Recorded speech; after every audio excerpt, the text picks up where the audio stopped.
Well, hello everyone, and welcome back to another interview here on the ESC United channel. I am extremely excited because this is not only the first video interview that we've done for this season, but it's part of one of my favorite national finals in the Eurovision bubble, Melodi Grand Prix. And today I am joined by Bjørn Olav from semifinal one.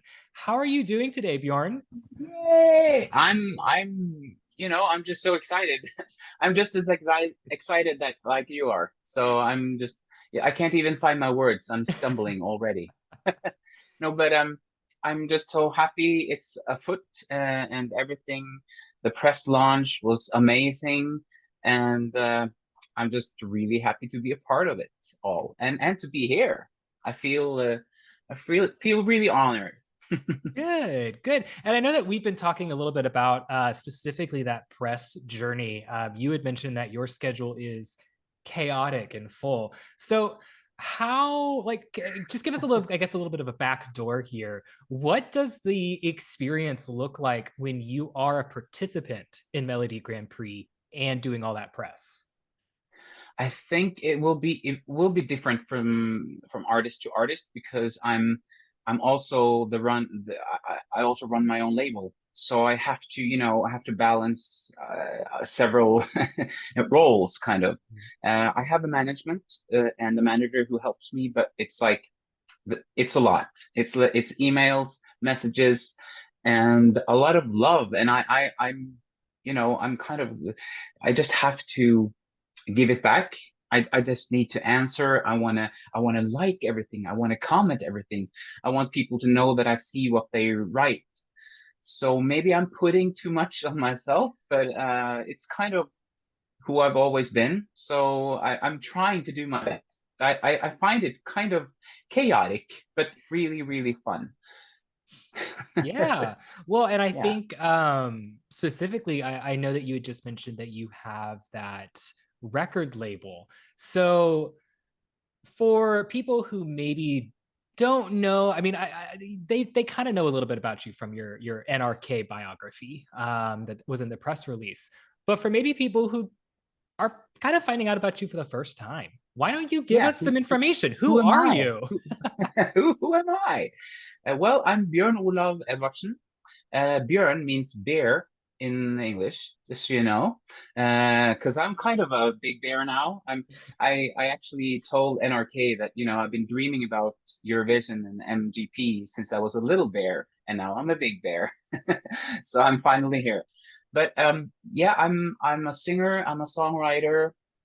Also an actor and voice actor. I love doing voices and stuff like that, and doing commercials and movies and stuff. I just love it, and I run my own label, so there's a lot of stuff to do.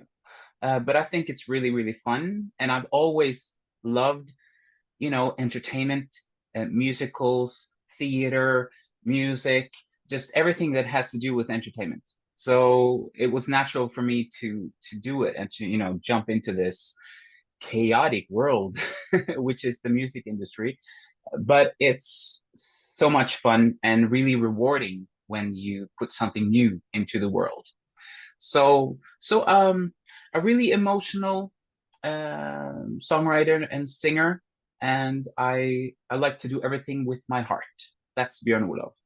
Awesome. Well, and I really want to talk about your songwriting.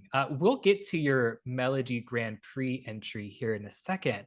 Um, but one of the things that I'll back up. I'll back up my question. You participated in the songwriting camps. I know that for a fact. And you Yeah, worked I've with done that. Moreland Joust. There are a couple of other people whose names I'm not going to remember. But ironically enough, the song that you are participating with is not the song that I believe you wrote at those camps, the ones that you posted about.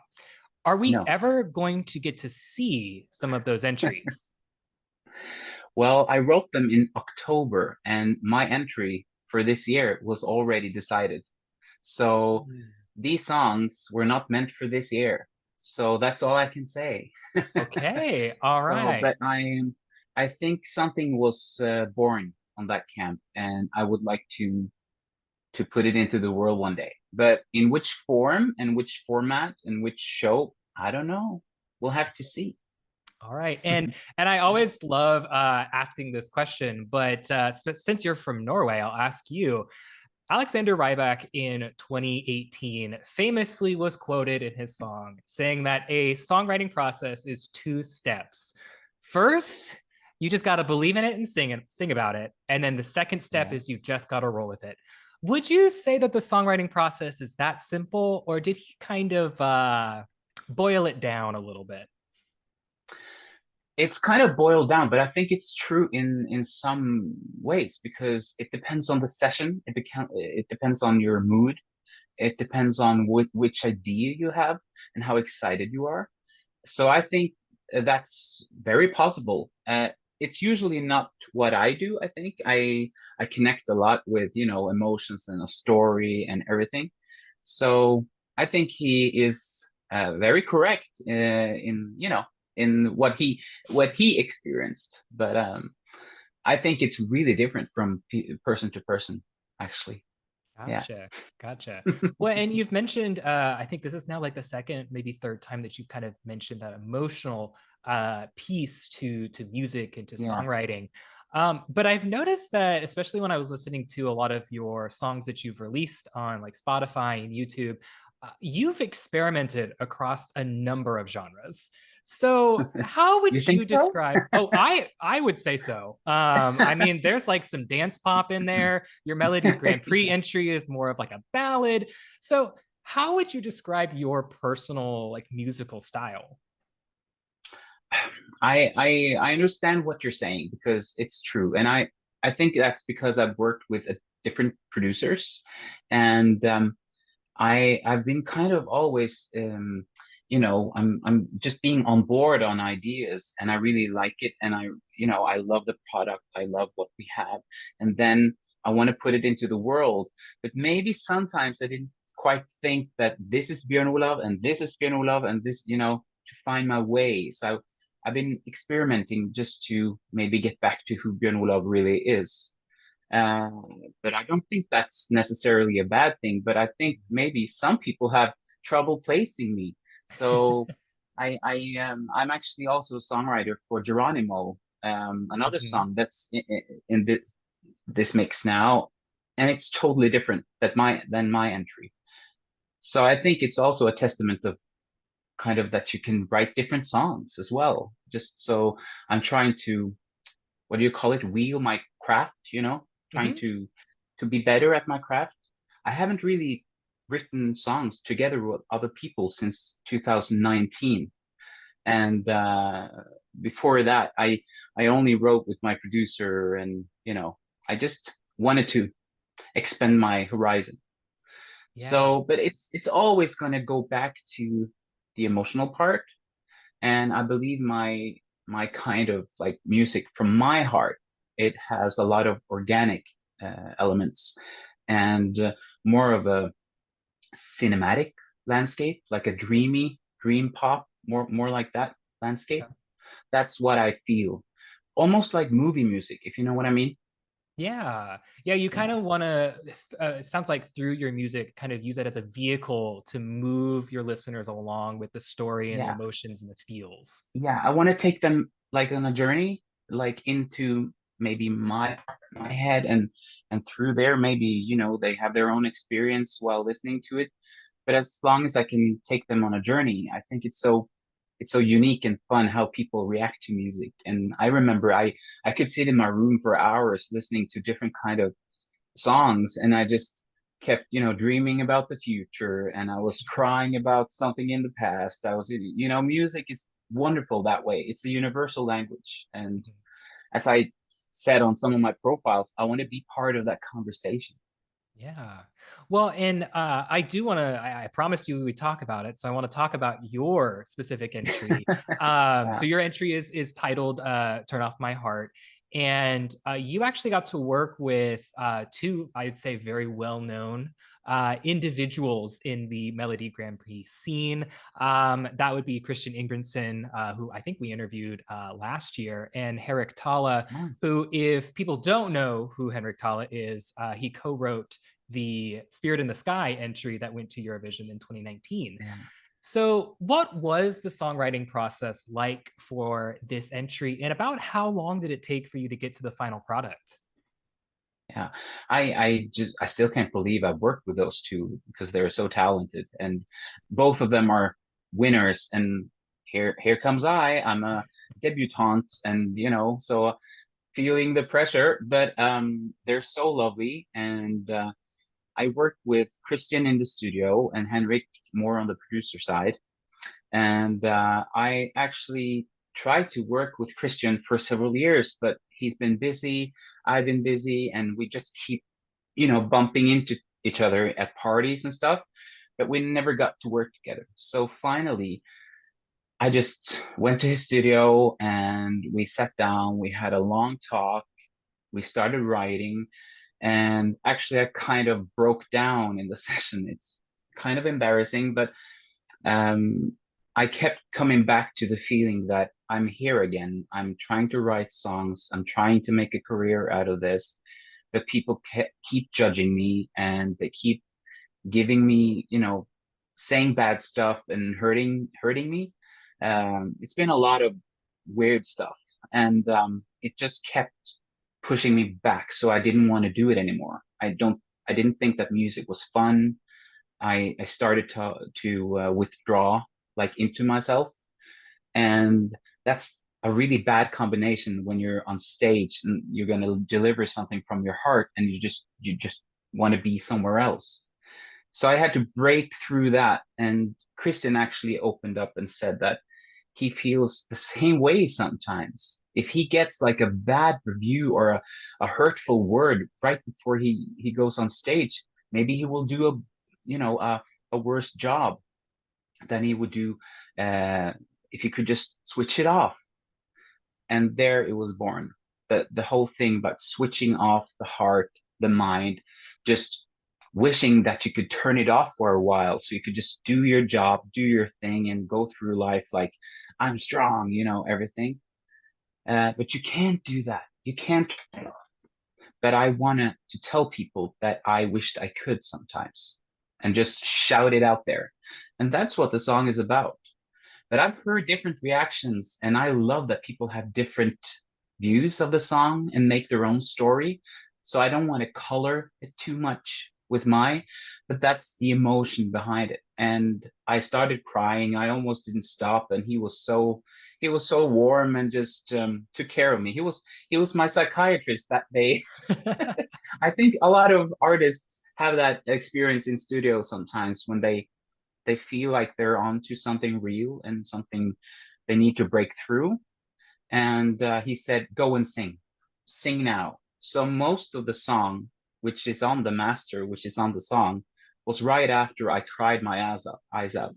So I mean every word, Yeah. and I'm so proud of what we did, and I can't wait for the world to hear it, and hopefully they will go on a journey with me. I just Yeah. hope it moves someone, you know?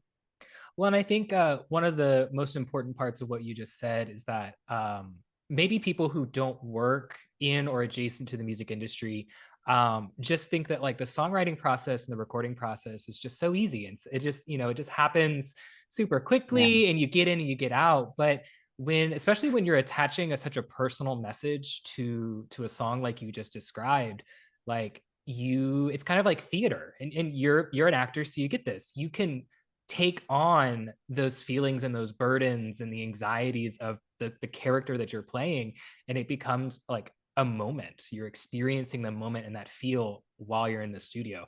So my question of that, to kind of piggyback, when we're thinking of like the staging concept, what do you think our listeners and our viewers can expect to see on the Melody Grand Prix stage with such an emotional ballad? Uh, I want things to happen, but not too much. And I think I'm going to bring something with me on stage that hasn't been on the Grand Prix stage before. So I'll leave it at that. But I'm just gonna try to pull people into my story and into the song because I have 3 minutes. That's what I have. And like you said, it's like on the theater stage, it's like I'm still myself and it's my emotions, but I have to be able to convey them so people can come with me, kind of. So the whole show, my show, is kind of a journey into my thoughts and my heart. So that's what I'm gonna do, and the rest you have to wait and see. Yeah. All right. Yeah. Well, then my, I guess, penultimate question is going to be talking about the big elephant in the room. Of course, everyone knows that the winner of Melodi Grand Prix would be moving on to the Eurovision Song Contest. So, do you consider yourself to be a big fan of the contest? And if so, what entries are kind of like your go-to listens? Oh, internationally or like Norwegian, you think? Like Take your any, pick. any? Yeah, and that's hard because I have several. But I think we come back to the emotions, the experiences, and the memories. And I think that I was 3 years old when Bobby Socks with "La det swing, la det rock and roll," Hmm. and I remember that song, but I don't know if it was from when I was 3 years old or if I watched it on TV growing up. But that's really, it stayed with me. And it's fun and it's festive and the jackets, sparkly jackets. Hmm. And I just love it. But then you have Nocturne and the beautiful with Rolf Løvland again in 95, I think. And I just love that classical element. And I feel I bring sort of the classical element into my song now as well. And people will hear that, the strings and everything. Um, but then again, Loreen or Loreen in Sweden, when Euphoria dropped, we were like, what's this sound? What's this music? Like people were dancing, I was dancing, everyone was loving it. So I know a lot of us Norwegians have looked up to Sweden for a lot of years. Hmm. And I feel now, Norway and Sweden are kind of leveling up. And yeah, I just think it's fun.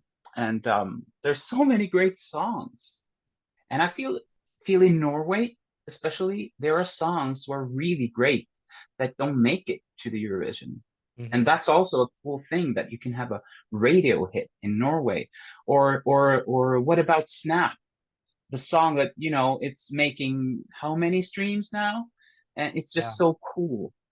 And I think that's like part of what Eurovision is about, happiness, togetherness, and just people joining and not doing bad stuff, just doing good stuff and having fun. Yeah, I'm so Yeah. sick of stuff in the world, like people treating each other bad.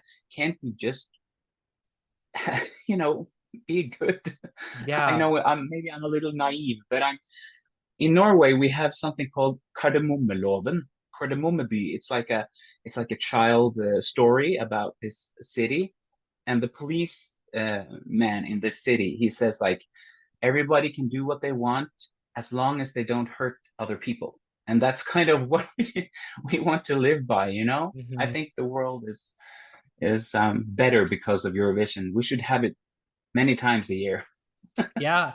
I mean, Yeah, I'm kind of glad that it only happens one time a year. I get that. I get that. But And I mean, technically you do have the spin-offs that are coming around. We had the American Song Contest yeah, I earlier watched last it year. actually. Yeah, I Ooh, watched it. Yeah, did you have a I favorite was really entry? curious. I did. What was his name? Was Jared from Massachusetts? Was it? Jared I think so. Lee. Yes. Jared. Yeah, I love that song. I have it on my playlist. Now I have this brain freeze, so I can't remember the song, but you know which one I mean. Yes, I know exactly which one. And Like, he had this there's laser show, and really it was really nice. yes, there's I a would lot love of to have that song. There's a lot of really good songs from the contest. So if you're watching and you haven't checked out any of those entries, I do encourage you to at least check out the Spotify playlist because there were Yeah. some fantastic ones. I'm biased because I was in Oklahoma when it was Oh, airing, so I was like, yeah. oh hey, we won the whole thing. Okay. All So right. now I'm the bad guy who didn't congratulate you. Oh But no no no. congratulations. Thank you. I take no Yay. allegiance or credit to Oklahoma. But okay, so I have one final question. I really like ending a lot of my interviews to try and help support the artists who are competing and trying to help you in your career as well. So, how can our listeners and our watchers find you either on social media? Where are you on streaming platforms? Are there any projects or music we should be on the watch for? I can tell you so much that I'm using my full name. It's kind of hard abroad. I understand that because it's Bjørn Olav Edvardsen. So it's like if you search that, you will find me on every platform. So Bjørn, because we have the crazy O, the O Mm-hmm. with the yeah. So if you search for Bjørn Olav Edvardsen, you will find me. And I have a surprise with the Melodi Grand Prix entry now, actually, that I haven't revealed yet, and I can't wait to show you guys. Mm. So I have some visuals that I'm just so proud of, and it's gonna be so fun to put it into world. I can't wait, but it's Yeah. soon, very soon. It's Yeah, soon. Yeah. Well, and of course, your Melody Grand Prix entry is going to drop the Monday before semifinal two. So, in the event that they are watching this and they haven't listened to your song yet, I would also encourage them to go and give you some love, give it some attention, and give some feedback in the comments because it yeah, sounds like you like to read them and also react and respond as well. yeah. Um, but And if you don't alrighty. like it, be kind. Yes. Yes. Put No, kindness but in the world. yeah, put kindness into the world. I try to do that. People don't like everything. I don't like everything. It's just the way it is. But Right. show each other love. I'm rooting for the other artists. I'm just trying to enjoy the process, and have fun. I just Mhm. enjoy putting new music into the world, and can't wait to do it. It drops the 16th of January, and then I'm singing in the semi too in the 21st of January. All right. So wish me luck. Yes, yes. Wish you all the luck here from ESC United. And I want to thank you so much for spending some of your time to interview with us and to talk about your song and your experience and everything like that. A reminder to our viewers, if you haven't already, make sure that you hit that subscribe button down below, the like button, leave a comment. Again, check out the music and support Bjorn in his artistic career as well. And we will be seeing you soon. I know that Matt will be back with a lot of more content on the channel, a lot of reaction videos, and who knows, maybe another artist from the Eurovision season will pop up on the channel for another interview. Just stay tuned. You don't want to miss what we have coming up. But until then, I'm going to leave you all with a great old goodbye. Bye.